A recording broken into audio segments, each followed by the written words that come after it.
Welcome into episode 391 of the Skate Podcast. I am Brian DeFelice, joined by Bridget Prue and Scott McLaughlin. Bridget and Scott, we have much to discuss, but before we do, I just want to plug quickly that our next episode will be a mailbag episode. We are recording that on which day, Scott, for people to get their questions in? We will record that probably later in the day, Wednesday or maybe Thursday morning. So send us questions by, let's say by noon on Wednesday. Perfect. Yeah, and you can tweet at us at the Skate Pod, at myself, Bridget, or Scott personally. You can comment on YouTube. And of course, the email is on the screen for those listening on the podcast form. It is skatepod@weei.com.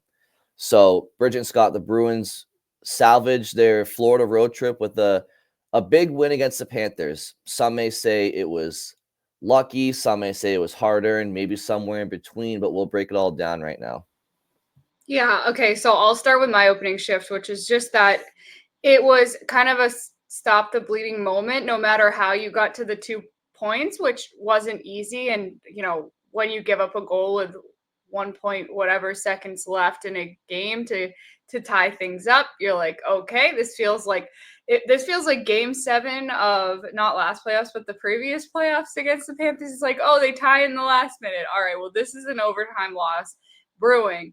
But they end up winning with 1.2 seconds left in overtime. And what we can get into is a kind of a lucky goal, but it was much needed, and kind of ended the Mom's trip on the right note, got them to end that losing streak. And so now they finally have a win, which feels like it's been a long time, guys. When was the last win? I gotta go back and look. We're talking about not since December.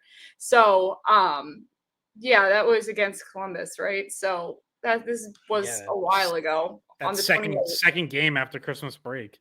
Yeah, December 28th was their last win. And they had an overtime loss to the Islanders in there, so they got a point, but this was finally their first 2-point game of the new year. And I don't really know what we would have talked about if they – well, actually, yes, I do. If they lost, we'll get into that. But anyway, it is the end of a very extended losing streak for the Bruins that crossed over from 2024 to 2025. Yeah, and so as for the game itself against the Panthers, there's no doubt about it that Florida had a big territorial advantage. They were playing on their toes a lot. The Bruins are kind of back on their heels a lot throughout the course of the game. I think Florida had over 100 shot attempts or around there. I mean, so, you watch that game and towards the end of the game, they said it was like 95 to 35 in terms of like shot attempts. And the final total was 111 to 39. In total shot attempts. Yeah, total shot attempts. And I think I saw that the last time the Bruins gave up those totals of shot attempts, I believe, was the triple overtime game against the Blackhawks back in the 2013 Stanley Cup Finals, which was game 1 of the finals, and then also one of the games against Pittsburgh. I think it was a double overtime game, maybe game 3. Yeah, as long as like advanced stat sites have been tracking total shot attempts, which goes back to like 06 or 07, the Bruins have not given up that many shot attempts in a regular season game. So it's the quintessential. You could sit here and say, the team who lost deserved better, right? In the Panthers, but at the same time, the Bruins, they did do a lot of things well, and I'll name a couple of them quickly. Jeremy Swayman was really good, strong goaltending. The power play was, if we're going off conversion rate, much better, obviously, in that game. They got their first power play goal in 13-14 games.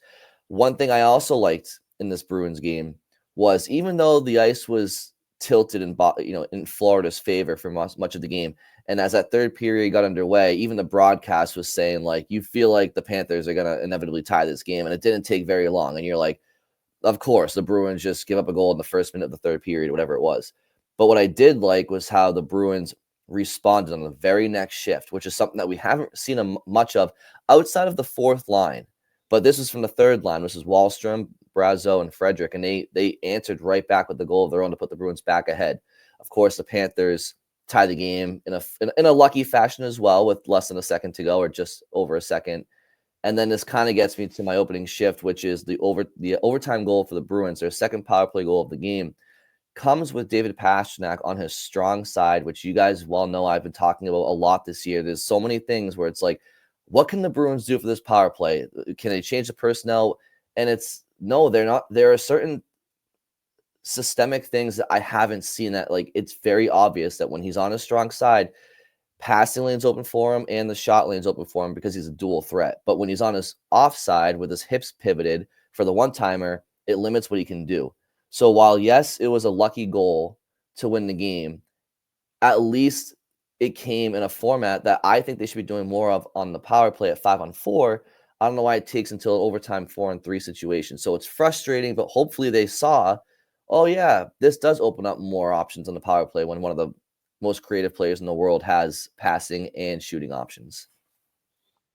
Yeah, definitely. You know, I thought it was like the 3 power plays in between those 2 goals weren't great. I think the Bruins only had 1 shot on those other 3, but you bookend the game with 2 power play goals, and it's like, I'm with you guys. Like, they just needed a win, period. No matter how it looked. Like, yeah, if they play like that going forward and they get badly outshot against good teams, it's not sustainable. But the most important thing on Saturday was just getting 2 points and, as Bridget said, stopping the bleeding. And I feel the same way about the power play. It's like, it's just the second time this year that they've scored twice. So, you know, they just need to feel good about something. See a puck or 2 go in. Like, I almost don't even care about those middle 3 power plays because it's like they just need to score. All right, my opening shift is about what was the biggest story in Bruins Nation on Friday, and that was Rich Keefe's report, our coworker, that there is friction in the locker room between Brad Marchand and David Pastrnak, which Marchand and Pastrnak immediately shot back against, refuted that day after practice down in Florida. In Marchand's case, very vehemently, he was, had a lot to say about it, and then went and posted on Instagram about it even more afterwards. Pastrnak, I think, took more of it was kind of just like a quick, like, laugh it off. There's nothing to it. Move on. But there's obviously, we will address it. There's no like gag order to not talk about this. So, I don't know if we want to do that first or get into the game first. Up to you guys. Honestly, why don't we just talk about it now that Okay. we're flowing into it? Scott and I, we are in the locker room with the guys. So like, I know a lot of people are trying to figure out like whether or not like what this is based off of, and have other people seen signs of this?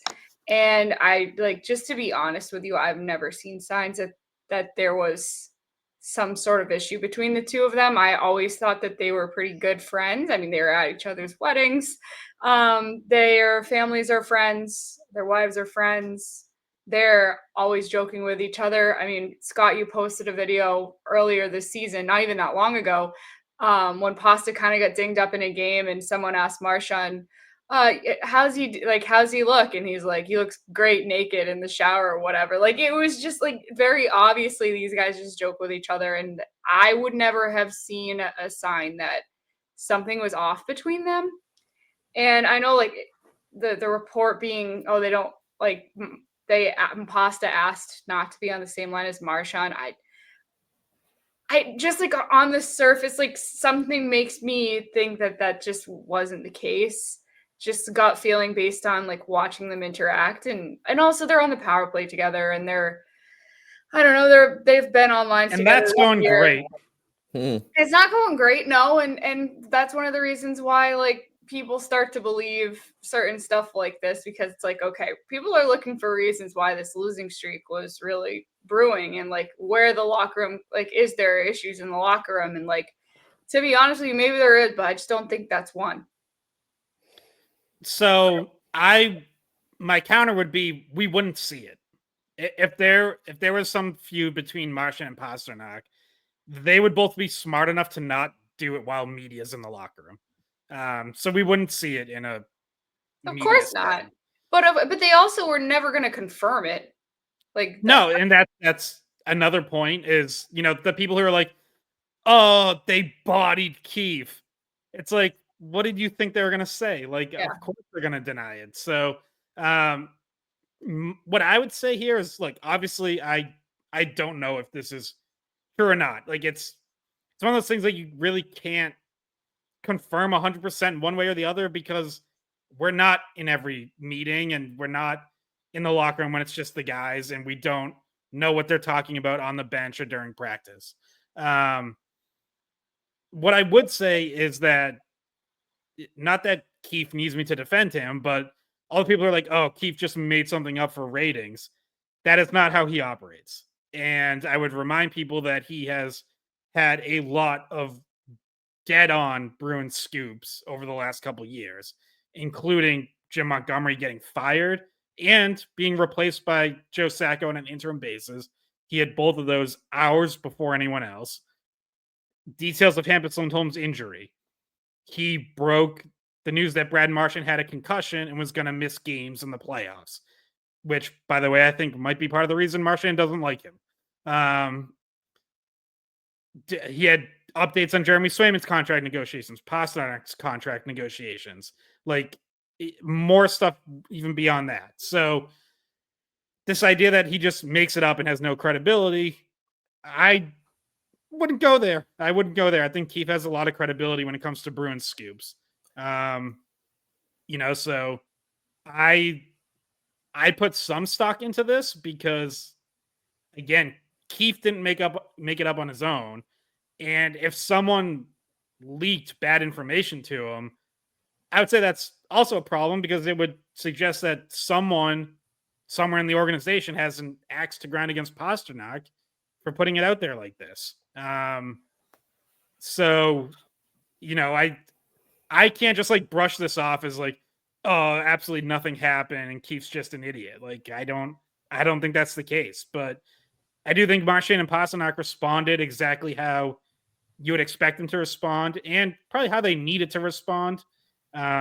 It's better than how the Canucks have responded to the Elias Pettersson, JT Miller stuff, where, again, like, if people haven't followed that closely, like, Pettersson and Miller denied it, but then Rick Tocchet and Quinn Hughes acknowledged that there was an issue. And it's like, well, hold on a second. You have two guys saying nothing's happening and two guys saying something's happening. Like, at least the Bruins are smart enough to all get on the same page and just be like, there's nothing here. Yeah, I mean, my read on the situation is I absolutely believe that Marchand and Pastrnak are best friends of each other's best friends, and I don't doubt that for a single second. I think they have loved being teammates. I think they love being teammates. I think they, like Bridget mentioned, I think, if they weren't in each other's weddings, they were at both of each other's weddings and have been teammates for a decade now and have had a lot of success together.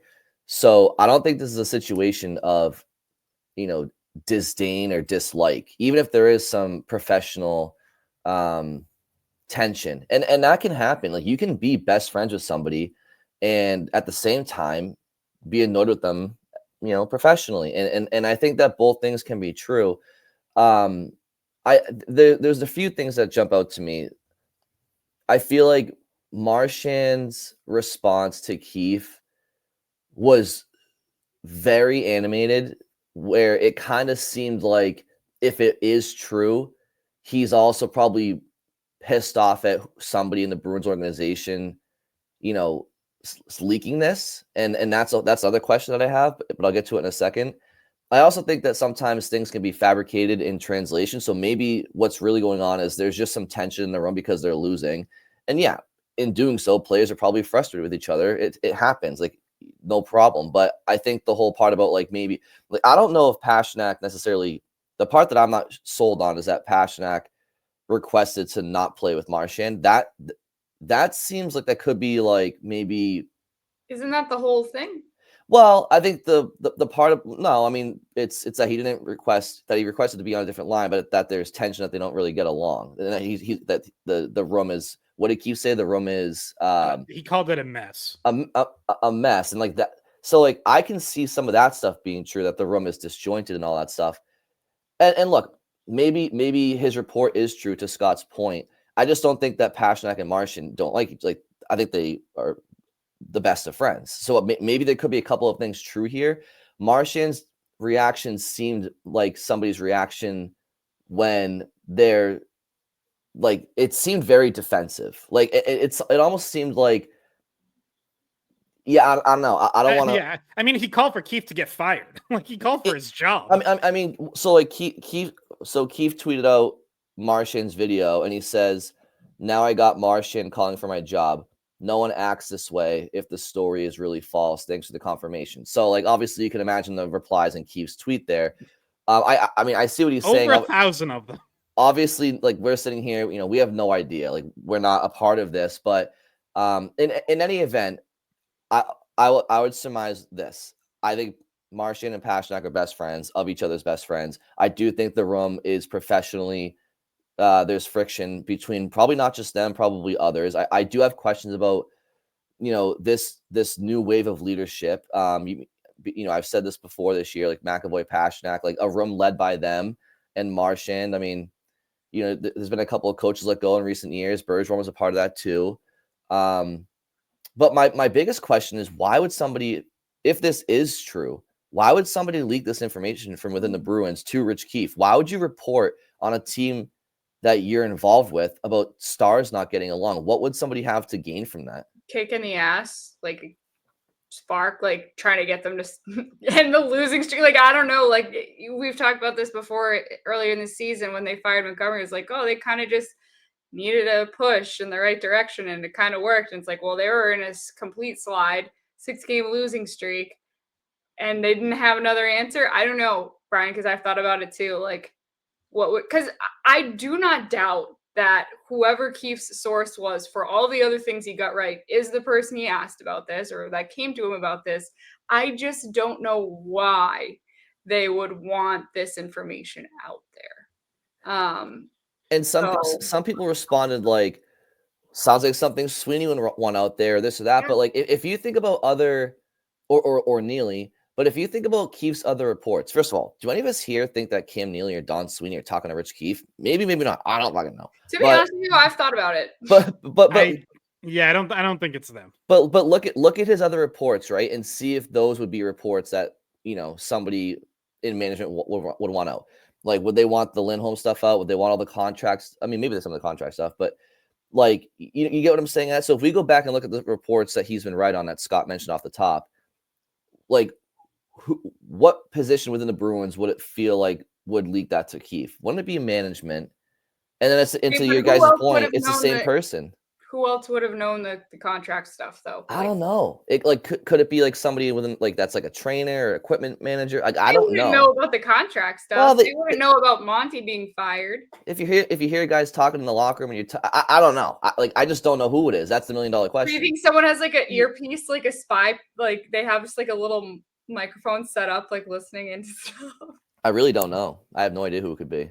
Yeah, I mean, I'm not even gonna bother guessing at his source. Like, I'm not gonna do that to Keefe. But obviously, it's a good source. Like, again, I went through the list of what he's gotten right. Yeah, it's not like it's not necessarily about benefiting someone. Like, someone might just have an interest in trying to explain what's happening and think like, hey, there's people saying a bunch of stuff about this team that's not accurate. Like, here's what's really happening in the way that person saw it, I guess. But yeah, that person isn't the one saying it. And like, when you are going to go out with information, like, I mean, he had to have known it was going to be received this way. Like, yeah. I mean, there's a difference between, hey, Rich, Lindy's out for 3 months with a knee fracture, and then, hey, Rich, two of the faces of our franchise, they don't like each other. They don't like working together. That should go well for the next couple of years as long as they're here. Like that's you see what's going on in Vancouver. That's a big time, like you're messing with the perception of the team. I mean, that's something that, like, and again, Scott, like, I respect you not wanting to find out who the source is or whatever, and I don't really care either, but it's like, whoever this source is should know that this is not something that's just going to be glossed over. This is a major, like, kind of a no-no if you're not really somebody that's, in my opinion, but whatever. Yeah, but the Bruins are better at not having leaks than most organizations, but like usually there's always something somewhere. I mean, you look at like all the stories that came out after the Patriots season detailing all this, dysfunction and everything going on, and it's like none of it it doesn't benefit anyone within the Patriots to like get that stuff out, but it just gets out. Like, people talk, and fewer people around the Bruins talk than most places, but that doesn't mean it's 100%. Like, you can still have leaks or a leak. The last thing I would say on the point about Pastrnak said he's never told anyone, like, I don't want to be on a line with someone, or I want to be on a line with someone.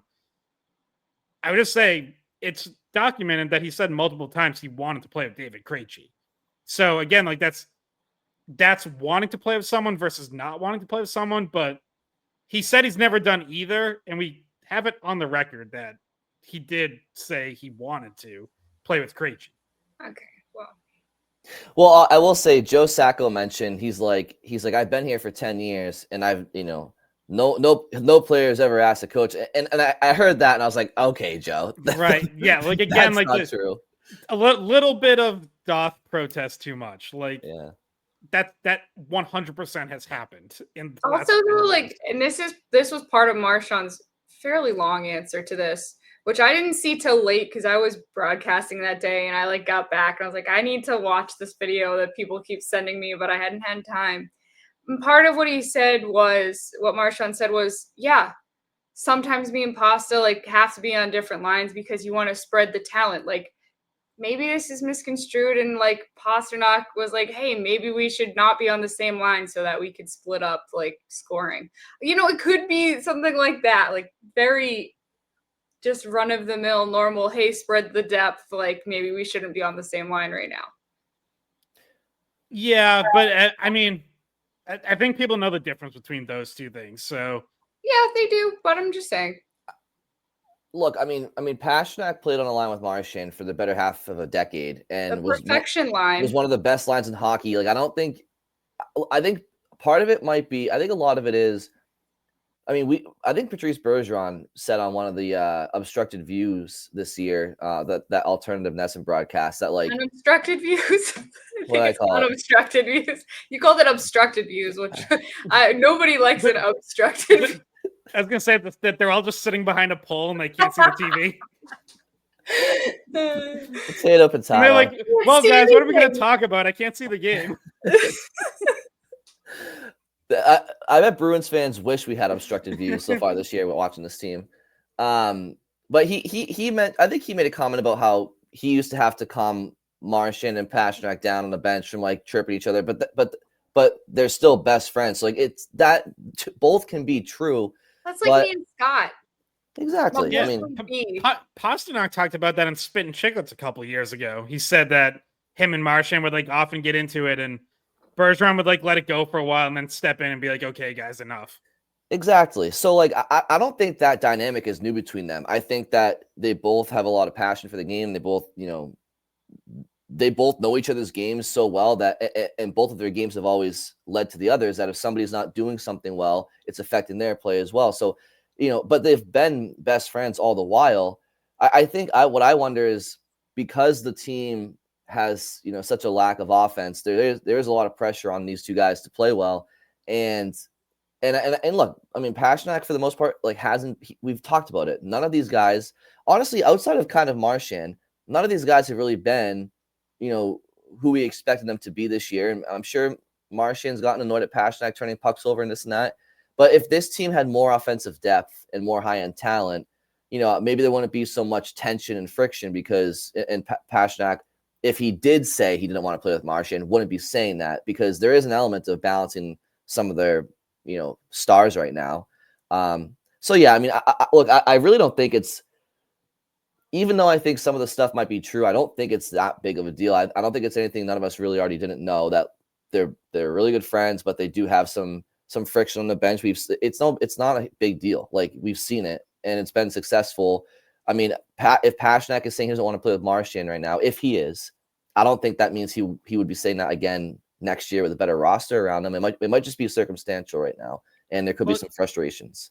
Yeah, because part of Keefe's report, when he says like Pastrnak has said he doesn't want to be in line with Marchand, the second part of that was it may stem from Marchand calling out Pastrnak for some of his play throughout the year. So it's like, is it, again, if we know that they've had this going at each other on the bench before, like, is it that far-fetched to think that at maybe one of the times when they were playing on the same line, because they have at times this year, Pastrnak commits a turnover, they get back to the bench, Marchand's on him, and Pasternak's like, dude, I get it. Like, I know I made a mistake. You don't have to keep harping on it. Like, and maybe that blows up a little. Like, that doesn't seem that crazy to me.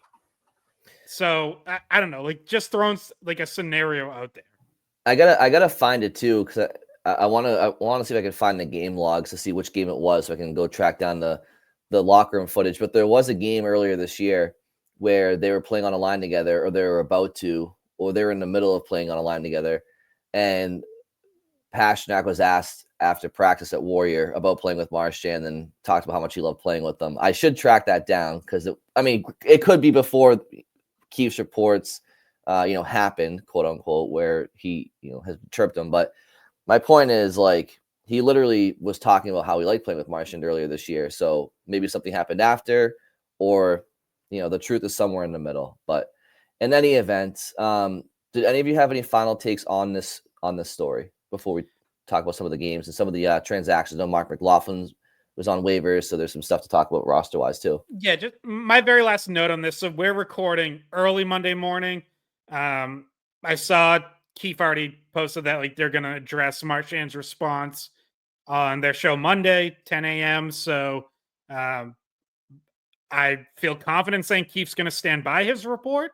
But if people are interested in what Keefe has to say about it, like, there you go. Mm-hmm. All right.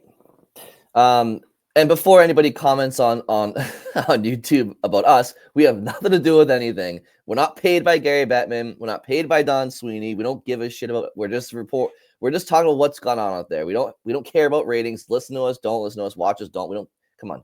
Like, there's no conspiracy out there between three Bruins podcasters when there's a million Bruins podcasts out there that we have these vendettas and agendas. We're just talking about the story. So, I know that's coming. I just gave what I've seen firsthand. Yeah. That's just it. I thought about it throughout the week. I'm like, I have no idea how I'm gonna react to this because I like Keefe. I think he's been right in the past. I've gotten a lot of text messages. Hey, what's going on with this? And yeah, I just said what I see. There's no other motivation behind it. And obviously, Scott and I talk to the players all the time. We have a different relationship. Our role is different than what Keefe's role is. So yeah, we were not involved in the report. We're just kind of reacting to it. Yeah, just one time I don't know what it was, but there was like a comment on Twitter or something. We were talking about something to do with like player movement or something, and somebody was saying that like we were getting paid by the league to like defend like something that we were talking. I was like, what the hell are you guys talking about? Like, or this individual was like, you give people way too much credit. Like, I don't know anybody besides you and Scott in media or in any sort of league. So, but make all your theories. All right, you guys want to circle back to the game because there's one thing we need to talk about that wasn't one of our opening shifts, and but was, in my mind, the biggest difference in this game, and that was Jeremy Swayman, who I think played one of his best games of the season. And I didn't even love the first goal that he gave up and even tweeted about it at the time. But the rest of the game, I mean, he's under siege. He's facing high danger chances and coming up with a lot of big saves. Matthew Tkachuk on a breakaway. Just rock solid all game. And, obviously the tying goal at the end is very fluky. Him and Osterley are trying to reach up for it. They both miss. Like, I'm not going to get on him for that. It's a weird play. I thought he was great. And there's analytics to back it up in terms of like goal save above expected and all that, but don't really think you need them. I think just watching it, it's like this, that there haven't been many times this year that we've been able to say Jeremy Swayman stole a game. I think you could say that about Saturday. Yeah, I agree, Scott. I mean, I also didn't love that first goal. I know there was a breakdown in coverage in front of him leading up to that Rodriguez goal too. But again, it squeaks through. It's just one of those. But it did come, that goal came after he already saved the Bruins on about 10 chances. So yeah, I thought he was great. Like everything that you just said. So, can he build off of that? I think, they're going to need him to. The Bruins have some ground to make up here. So he has to be strong. Korpisalo has to be strong. And the team has to, as we talked about, you don't really want to play the way you did against Florida going forward, but maybe any 2 points at this point can help the confidence. But yeah, the goaltending was huge. Yeah, I mean, you talked about the shot difference between the two teams yesterday. Like, obviously, if you're going to get outshot like that, you're going to need your goalie to be one of the big factors in your team. The shots on goal were 43-18. And also, like, the Panthers power play, I know technically it scored, right? Or was that like right after? Like, you have to have your goaltender be your best penalty killer as well, which Swayman hadn't been earlier in the year. Yeah, technically the Rodriguez goal was a power play goal, but it was like as like the last second of the power play as everything expired. I actually thought it was back to even strength, but I guess it wasn't. Yeah, he looked better, and I thought I saw a stat that over the course of the last like 4 or 5 games, the save percentage is up above what his season save percentage is, because the season save percentage is Well, I would hope so. His season yeah, save percentage is sucks. it's under 0.900. So yeah, like his actual numbers, like save percentage wise, have been up compared to earlier parts in the year. But yeah, I guess that's kind of one of the main things. And then also, this was an individual play, but I did think that Lohrei also had a few throughout the game that were kind of important. But he has that keep in for the overtime goal that should have been a clear, but he chops it down at the blue line and then moves the puck, and it ends up with Pastrnak scoring a few seconds later. So I mean, that was a big play by him. If that puck comes out, the game's the game's going to a shootout. And maybe you win there because maybe Swayman's feeling it, but yeah, I just wanted to mention Lohrei as well, because we've seen him have some performances that have been tough recently, and he still had some mistakes in that game for sure. But that was an important moment just because of the result that happens within the next few seconds. Yeah, I thought Lohrei was good, and I think an important change that happened in this game was it was either late first period or early second period. Montgomery, Sacco. That was going to happen at some point. I knew that was going to happen. Sacco put Lohrei up with McAvoy and dropped Zadorov down with Peak on the third pairing.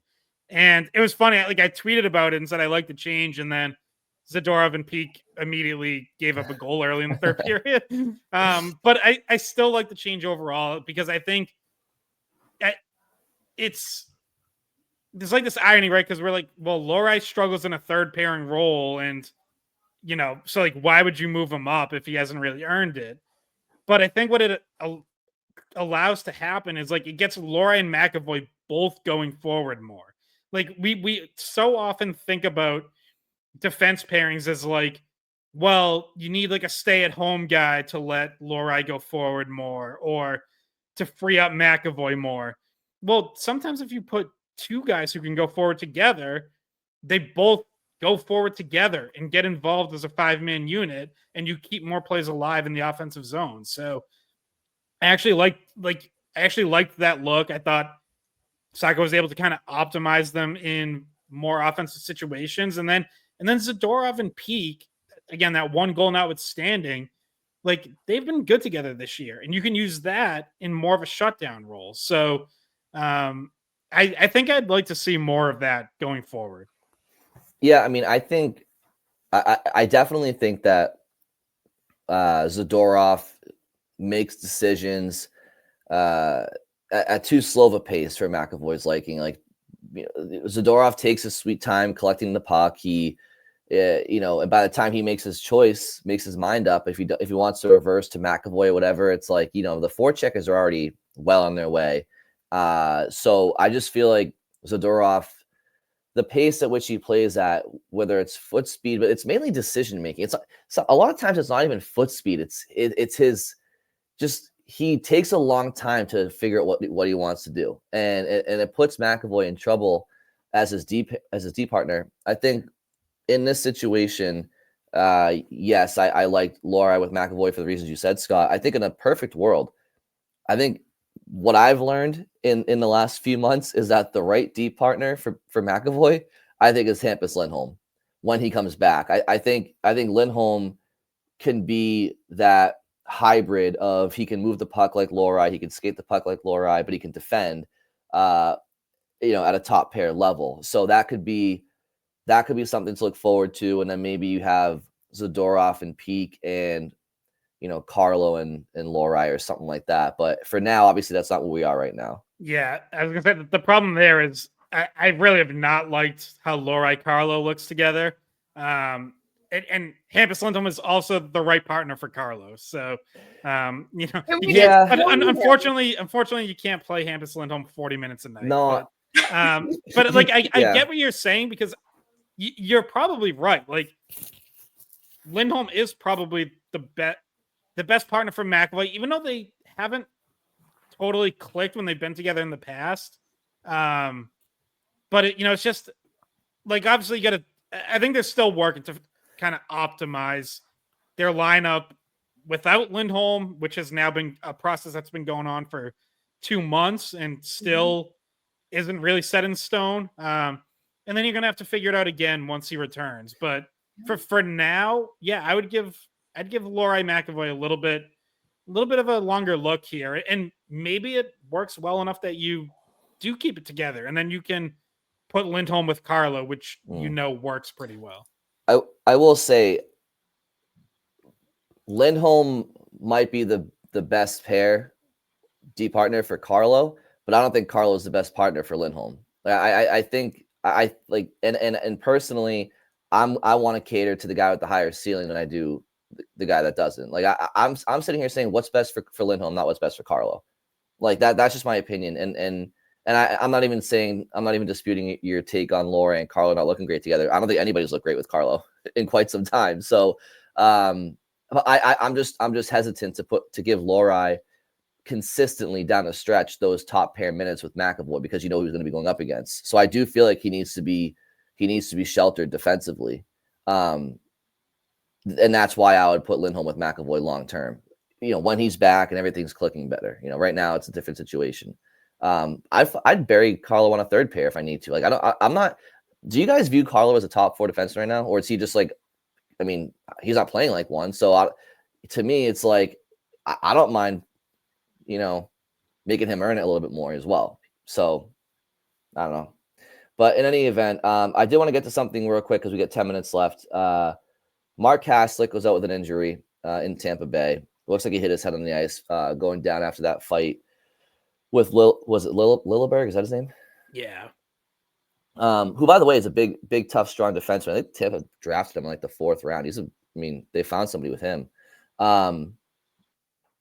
Mark McLaughlin was put on waivers, which, to my knowledge, Kaslick is still out of the lineup. So you would think that they would at least keep him around. With Kaslick out, if Kaslik is still out of the lineup, then it seems like the Bruins are putting McLaughlin on waivers to make some moves, send it on to Providence. I mean, who else do they have up right now for that fourth line role?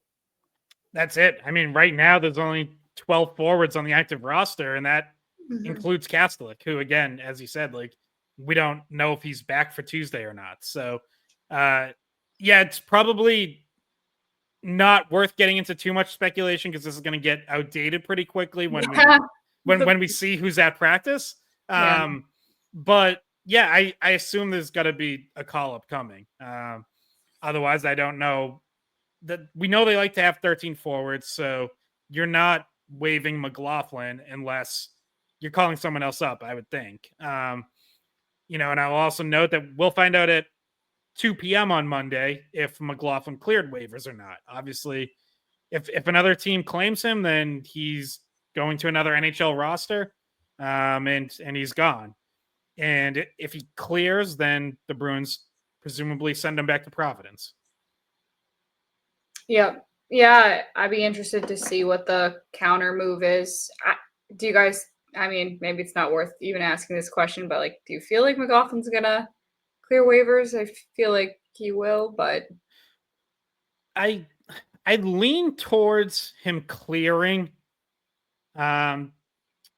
Just because like a lot of teams have guys they feel like can play on the fourth line. So, but you just don't know. Like all it takes is one team to be like, I mentioned it before. Maybe it's someone that McLaughlin has played against this season and played pretty well. And that team says, hey, he looked pretty good against us. Let's bring him in. Like that's all it takes. So I lean towards him clearing, but I wouldn't be shocked if he's claimed. I don't think many teams have looked at the Bruins players this year and said, "Hey, they look pretty good against us." But McLaughlin could be one of the exceptions. I'm more so just joking around. But yeah, I think he probably will clear. But yeah, maybe he does find a home and get some more consistent role. I think he deserves it. I think he's a hardworking player. So, yeah, I guess time will tell pretty soon. So maybe we'll just leave the speculation for later. But any also, final? I will just say I had people tweeting at me about like another Sweeney bust, like putting McLaughlin on waivers, and I'm like, are you guys for real? Like, do you know how hard you have to try to get it? Listen, I'm a fan of Mark McLaughlin. I think that's well documented. Well, you're his cousin, so same last name, from the same town, all that. Like, you really have to like twist yourself into a pretzel to go from like to take Mark McLaughlin getting waived and using that to back up your Sweeney sucks at his job McLaughlin argument. wasn't drafted though. Right. Like that's the thing. Like if anything, this is a success story of an undrafted college free agent that you signed and wound up playing NHL games. Usually that is seen as a success, not a failure. Like I get it. People just want to rip on Sweeney for anything. It's like, this is a bad example for doing that. Yeah, the laundry list of reasons to question Sweeney at times. This is probably not one. I mean, Mark McLaughlin hasn't harmed a fly. I don't think anybody's rooting against that kid. So, all right. Any final takeaways from you two before we get out of here? Just we will plug the mailbag again. So that'll be as Scott said, get those in Wednesday late morning, early afternoon. Skatepod at weei.com, Skatepod on Twitter, Bridget, Scott, myself on Twitter, YouTube, wherever you want it. Send your questions, and we will try to collect them and read them all off and answer them as best we can on the next episode.